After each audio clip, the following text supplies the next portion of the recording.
у мирному врегулюванні на Донбасі, але водночас, я хочу на цьому наголосити, не призводили до перетину червоних ліній.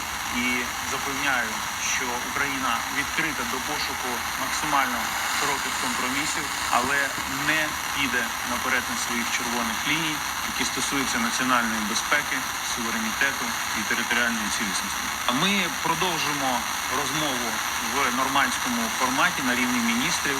Вже незабаром відбудеться чергова така розмова, і ми будемо обговорювати ті рішення, які можуть принести мир на Донбас.